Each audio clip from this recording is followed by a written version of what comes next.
জন্য আজকে আমাদের আলোচ্য বিষয় সুন্নাহর আলোকে সুস্থতা ও অসুস্থতা। দর্শক, এই বিষয়ে আলোচনার জন্য আমাদের মাঝে উপস্থিত রয়েছেন আমাদের অত্যন্ত শ্রদ্ধাভাজন সম্মানিত গবেষক, বহু গ্রন্থ প্রণেতা, ইসলামী বিশ্ববিদ্যালয় কুষ্টিয়ার আল হাদিস অ্যান্ড ইসলামিক স্টাডিজ বিভাগের অধ্যাপক, মিডিয়া ব্যক্তিত্ব প্রফেসর ডক্টর আনম আবদুল্লাহ জাহাঙ্গীর। আসসালামু আলাইকুম ওয়া রাহমাতুল্লাহি ওয়া বারাকাতুহু। দর্শক, অনুষ্ঠানের শেষ পর্যন্ত আমাদের সাথেই থাকবেন এই প্রত্যাশায় আজকের আলোচনা শুরু করছি। প্রথমেই আমরা প্রফেসর ডক্টর আবদুল্লাহ জাহাঙ্গীর স্যারের কাছে জানতে চাইব যে মানব জীবনে সুস্থতার গুরুত্ব সম্পর্কে আমাদের প্রথমে কিছু বলুন। আলহামদুলিল্লাহ ওয়া সালাতু ওয়া সালামু আলা রাসূলিল্লাহ ওয়া আলা আলিহি ওয়া আসহাবিহি আজমাইন ওয়া বাদ। আসলে মানব জীবনের সুস্থতা অন্যতম শ্রেষ্ঠ নিয়ামত। এক্ষেত্রে আমাদের কোরআন এবং সুন্নাহ এই নিয়ামতকে ধরে রাখার নির্দেশ দিয়েছে, এর গুরুত্ব উপলব্ধি করার নির্দেশ দিয়েছে। কারণ অসুস্থতা আসার আগে সুস্থতাকে গনিমত, নিয়ামত মনে করে তার মূল্যায়ন করো, তাহলে হয়তো সুস্থতা দীর্ঘায়িত হবে এবং তুমি তোমার অসুস্থ হলেও আফসোস করা লাগবে না এবং সুস্থ থাকার মতোই ফায়দাগুলো পেতে থাকবে। এই জন্য কোরআন এবং সুন্নাহ যেটা নির্দেশ দেয়, আমাদের অনেকগুলো বিষয় রয়েছে, যে একটা হলো সুস্থতা রক্ষার জন্য আমাদের করণীয়, আর একটা হলো যে সুস্থতার বিভিন্ন দিক আছে, দৈহিক সুস্থতা, মানসিক সুস্থতা, আত্মিক সুস্থতা, এগুলো সংরক্ষণের ইসলামের নির্দেশনা। আর একটা হলো অসুস্থ হলে করণীয়, আর একটা হলো অসুস্থ ব্যক্তির প্রতি অন্যদের করণীয়। সবই আমাদের জানা দরকার। তো প্রথমে যেটা ইসলাম যেটা নির্দেশ দিয়েছে সেটা হলো সুস্থতা রক্ষা করা আমাদের অন্যতম গুরুত্বপূর্ণ ইবাদত। আমরা গত এক পর্বে আলোচনা করছি, রাসূলুল্লাহ সাল্লাল্লাহু আলাইহি ওয়াসাল্লাম রাত জেগে ঘুমাতে নিষেধ করেছেন, 12 মাস রোজা রাখতে নিষেধ করেছেন। তার কথা ছিল তোমার দেহের অধিকার রয়েছে, দেহকে সুস্থ রাখা এটা তোমার উপর বড় ইবাদত, বড় দায়িত্ব, বড় ওয়াজিব। তো এই দৃষ্টিভঙ্গি থেকে ইসলামে আমরা যদি একটু ইসলামের নির্দেশনাগুলো লক্ষ্য করি, তাহলে দেখব যে ইসলাম আমাদেরকে এমন একটা জীবন পদ্ধতি দিয়েছে, যদি আমরা ন্যূনতম এই জীবন পদ্ধতি অনুসরণ করি তাহলে আমরা স্বাভাবিকভাবে সুস্থ থাকব। হঠাৎ অসুস্থতা আসতে পারে, কিন্তু সুস্থ থাকার মতো যে জীবন পদ্ধতি এটা ইসলাম আমাদের দিয়েছে স্বাভাবিকভাবে। নিয়মিত ওযু, নিয়মিত গোসল, প্রতিদিন 5 ওয়াক্ত নামাজে দাঁত ব্রাশ করা, ঘুমের থেকে উঠে ঘুমাতে যাওয়ার আগে দাঁত ব্রাশ করা, নিয়মিত ঘুম, নিয়মিত পরিশ্রম, খেলাধুলো, নিয়মিত বিশ্রাম, নিয়মিত আনন্দ, হাসি মশকরা, পারিবারিক আনন্দ, ছেলে মেয়েদের সাথে বিনোদন, এগুলো সব ইসলামের প্রতিনিয়ত প্রতিদিনের সুন্নত। এবং নিয়মিত খাদ্য গ্রহণ, নিয়মিত এবং পরিমিত খাদ্য গ্রহণ, এটা সবচেয়ে গুরুত্বপূর্ণ। যেটা বলতে চাচ্ছিলাম, মানব সন্তান যত বস্তা ভরে থাকে তার ভিতরে পেটের চেয়ে কোনো খারাপ বস্তা সে কোনোদিন ভরে না। পেট সবচেয়ে খারাপ বস্তা। একজন মানুষের জন্য খাদ্য হিসেবে ওটাই যথেষ্ট যা তার পুষ্টি সংরক্ষণ করবে, সুস্থ রাখবে। যদি কেউ বেশি খেতে চায় তাহলে তার পেটকে 3 ভাগে ভাগ করবে, 1 ভাগ খাদ্য, 1 ভাগ পানীয়, 1 ভাগ শ্বাস প্রশ্বাসের জন্য। আমরা অনেক সময় 3 ভাগ করাকে সুন্নত বলি, না, 3 ভাগ করা সুন্নত না, 3 ভাগ করা অনুমোদন।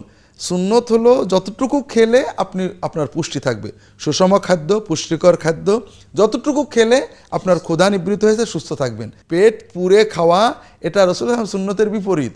মা আকালা রাসূলুল্লাহ সাল্লাল্লাহু আলাইহি ওয়াসাল্লাম, মা শাবিআ রাসূলুল্লাহ সাল্লাল্লাহু আলাইহি ওয়াসাল্লাম মিন তাআমিন ক্বাত্তু ইল্লা ইয়াকুনা আলা দাফাফ আলা দিয়াফা। রাসূলুল্লাহ সাল্লাল্লাহু আলাইহি ওয়াসাল্লাম কখনো পেট পুরে খেতেন না, এমন খেয়ে পরিতৃপ্ত ঢেকুর ওঠার মতো খাওয়া কখনো খেতেন না। তিনি সীমিত পরিমিত অল্প খেতেন, তবে মেহমান থাকলে, আশেপাশে দস্তরখানে মেহমান থাকলে উনি তখন একটু বেশি খেতেন, মেহমানদের আদবের জন্য, দীর্ঘায়িত করতেন যেন মেহমানরা সবাই খেতে পারে। এই জন্য খাওয়ার সুন্নত হলো যে আমরা পুষ্টিকর খাবার খাবো এবং পরিমিত খাবো। রাসূলুল্লাহ সাল্লাল্লাহু আলাইহি ওয়াসাল্লাম আর একটা খুব গুরুত্বপূর্ণ সুন্নত আছে যেটা অবহেলিত। রাসূলুল্লাহ সাল্লাল্লাহু আলাইহি ওয়াসাল্লাম খুব জোরে হাঁটতেন, সোজা দাঁড়িয়ে এমন জোরে হাঁটতেন মনে হতো যে উঁচু জায়গা থেকে নেমে যাচ্ছেন, খুব লম্বা পা ফেলে দৃঢ় পদে হাঁটতেন। যদি আমরা রাসূলুল্লাহ সাল্লাল্লাহু আলাইহি ওয়াসাল্লাম খাওয়া এবং রাসূলুল্লাহ সাল্লাল্লাহু আলাইহি ওয়াসাল্লাম হাঁটাটা শুধু নিয়ন্ত্রণ করি, তাহলে আমাদের সুস্থতা 12 আনা এসে যাবে। এভাবে অন্যান্য যে সুস্থতার, দৈহিক সুস্থতার নিয়ম কানুন আল্লাহ রাসূল সাল্লাল্লাহু আলাইহি ওয়াসাল্লাম আমাদেরকে দিয়েছেন, এগুলো বিস্তারিত জানার জন্য সুন্নাহ জানতে হবে। পাশাপাশি মানসিক সুস্থতা, আসলে আমাদের দৈহিক সুস্থতাও কিন্তু নিয়ন্ত্রিত হয় মানসিক সুস্থতার কারণে। এটা রাসূলুল্লাহ সাল্লাল্লাহু আলাইহি ওয়াসাল্লাম খুব গুরুত্ব দিয়েছেন। তিনি দোয়া করতেন দৈহিক সুস্থতার জন্য। তিনি বিভিন্ন মাসনুন দোয়া আছে, আল্লাহ রোগ ব্যাধি, খারাপ খারাপ রোগ ব্যাধি অসুস্থতা থেকে আশ্রয় চাচ্ছি, বাজে রোগ ব্যাধি থেকে আশ্রয় চাচ্ছি। রাসূলুল্লাহ সাল্লাল্লাহু আলাইহি ওয়াসাল্লাম দোয়া করতেন, আল্লাহুম্মা মাত্তি'না বিআসমাইনা ওয়া আবসারিনা ওয়া কুওয়াতিনা আবাদাম মা আহইয়াইতানা ওয়া আজআলুল ওয়ারিসা মিন্না। আল্লাহ আমাদের চোখের শক্তি, কানের শক্তি, শরীরের শক্তি সহ আমাদের মৃত্যু দেবে, আমরা মরে যাব এগুলোকে রেখে এই রকম ব্যবস্থা করে দেবে। সুবহানাল্লাহ, কত চমৎকার! এই দোয়াগুলো সবসময় করতে হবে। পাশাপাশি মানসিক সুস্থতার জন্য কর্ম এবং দোয়া। মানসিক সুস্থতার জন্য নিয়মিত আল্লাহর জিকির, 5 ওয়াক্ত সালাত, সালাতটা একটু বুঝে তেলাওয়াত করা। মানসিক অসুস্থতা কেন আসে? রাগ হয়, ভয় হয়, হতাশা হয়, বিভিন্ন রকমের কারণে মনটা অসুস্থ হয়ে পড়ে, টেনশন হয়। এজন্য 5 ওয়াক্ত সালাত একটু বুঝে আদায় করা, সালাতের সেজদায় আল্লাহর সাথে কথা বলতে শেখা, আল্লাহর জিকির করা, দোয়া করা, কিছু সময় আল্লাহর জিকিরে কাটানো। এবং এই দোয়া, আল্লাহুম্মা ইন্নী আউযু বিকা মিনাল হাম্মি ওয়াল হাযান, আল্লাহ আমি দুশ্চিন্তা এবং উৎকণ্ঠা থেকে আপনার আশ্রয় চাই, চাইতে হবে। তো এইভাবে রাগকে দমন করতে হবে, মানুষকে ক্ষমা করার সুন্নত নিয়ম মানতে হবে, তাহলে আমরা মানসিক সুস্থতা অর্জন করব। জীবনকে পজিটিভ জানতে হবে, জীবনটা আল্লাহর নিয়ামত। আমি একটা দিন বেঁচে থাকলে আল্লাহর ইবাদত করে জান্নাতে বেশি নিয়ামত পাবো। জীবনে চারিপাশে আল্লাহর নিয়ামতগুলো বড় করে দেখতে হবে, বেশি বেশি আলহামদুলিল্লাহ বলতে হবে, তাহলে জীবন সম্পর্কে দৃষ্টিভঙ্গি পজিটিভ হবে, ইতিবাচক হবে, জীবনটাকে মনে হবে নিয়ামত। তখন এই জীবনটা সুস্থ থাকতে আরো আগ্রহ পাবে, জীবনই বলবে যে তুমি সুস্থ থাকো। এই জন্য মানসিক দৈহিক সুস্থতার যে নিয়ম আল্লাহ এবং আল্লাহ রসুল দিয়েছেন, এটা মানতে হবে, সুস্থতা চাইতে হবে। সুস্থতা ধরে রাখার জন্য দুটো বিষয় আছে। এমন কিছু খাদ্য গ্রহণ না করা যা অসুস্থ করে, এটা রসুল নিষেধ করেছে। ফিকহে রয়েছে যে খাদ্য অসুস্থতা তৈরি করতে পারে বলে নিশ্চিত, ওই খাদ্যই হারাম। হালাল খাদ্য, মুবাহ খাদ্য হারাম হয়ে যাবে। কাজে এমন কোনো খাদ্য গ্রহণ না করা যা আমাদের সুস্থতাকে নষ্ট করতে পারে। ধূমপান, মদপান হারাম। ধূমপানের ব্যাপারে প্রায় সকল আলেম একমত, এটা হারাম বা মাকরুহ তাহরিমি, কারণ এটা ক্ষতিকর। তো এই ধরনের যে কোনো মুবাহ খাদ্যও যদি ক্ষতিকর বলে নিশ্চিত হয়, এটা নাজায়েজ হয়ে যায়। অনেকে ধূমপানের পরিবর্তে জর্দা, সাদা ইত্যাদি খাওয়াটাকে বৈধ করতে চান, এটাও ঠিক নয়। জর্দার ভিতরেও ক্ষতিকর দিক রয়েছে, কাজেই জর্দাও মাকরুহ, মানে শরীয়তের মানদণ্ডে আমরা অনেক আলেম ওলামা খান, আমরা দুর্বলতা প্রকাশ করি, কিন্তু যে কারণে খাদ্য মাকরুহ হয় সেটা হলো অকল্যাণ নিশ্চিত হওয়া। ভালো আছে মন্দ আছে এটা অন্য ব্যাপার, চা খাচ্ছি ভালো দিক আছে খারাপ দিক আছে, ভাত খাচ্ছি ভালো দিক আছে খারাপ দিক আছে, এটা অন্য বিষয়। যেটা প্রয়োজন নয় এবং কোনো ভালো দিক নেই, যেটা খারাপ দিক, এটা ফুকাহারা লিখেছেন এবং সুন্নাহর আলোকে কোরআনের নির্দেশ অনুযায়ী এগুলো বৈধ হবে না। সুতরাং এগুলোকে বর্জন করা দ্বীনের দায়িত্ব, আমাদের দায়িত্ব। অনেকে মনে করেন হালাল হারামটা তো ইসলামের দৃষ্টিভঙ্গি, আসলে ইসলাম তো মানুষের জন্য। আপনি গত আলোচনায় বলেছেন যে আল্লাহ সুবহানাহু ওয়া তাআলা তার বিধানগুলো দিয়েছেন আমাদের কল্যাণের জন্য, আমাদের লাভ ক্ষতি এখানে নেই। মদ আল্লাহ হারাম করেছেন এজন্য নয় যে মদ খেলে আল্লাহর কোনো ক্ষতি হবে, মদ খেলে আমি বান্দার ক্ষতি হবে, আমার জীবন ধ্বংস হবে, পরিবার ধ্বংস হবে, সম্পদ ধ্বংস হবে, তাই জাতি ধ্বংস হবে।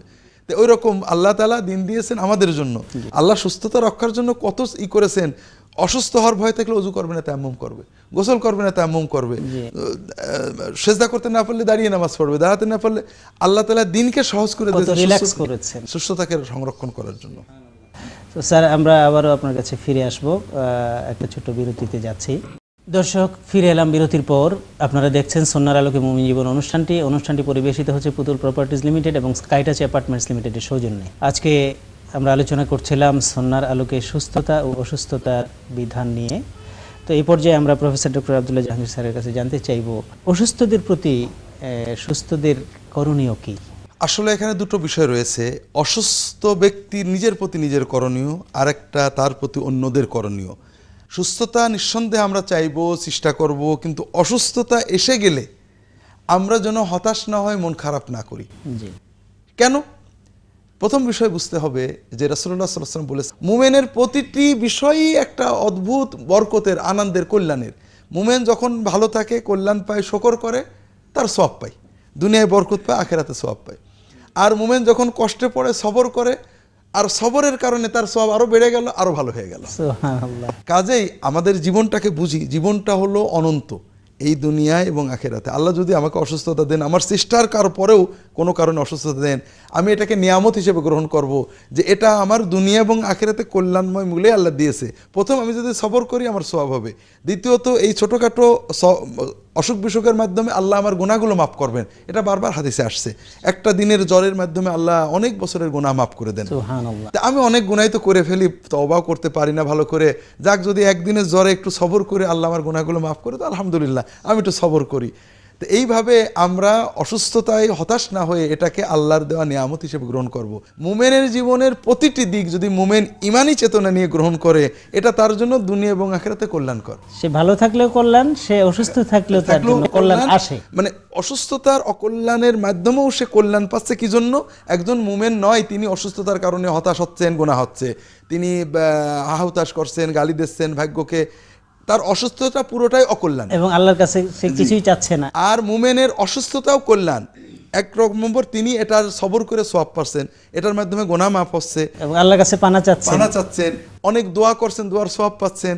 সবচেয়ে বড় মজার কথা হলো রাসূলুল্লাহ সাল্লাল্লাহু আলাইহি ওয়াসাল্লাম সহিহ বুখারীর হাদিস, যে যদি কেউ নেক আমল করত, দান খয়রাত করত, নামাজে যেত, জামাতে যেত, অসুস্থতার কারণে এই কাজগুলো করতে পারে না, অসুস্থ অবস্থায় সুস্থ অবস্থায় যে আমলগুলো করতো পূর্ণ সওয়াব সে পেতে থাকবে। সুবহানাল্লাহ। অর্থাৎ ফ্রি পেনশন পেতে থাকবেন।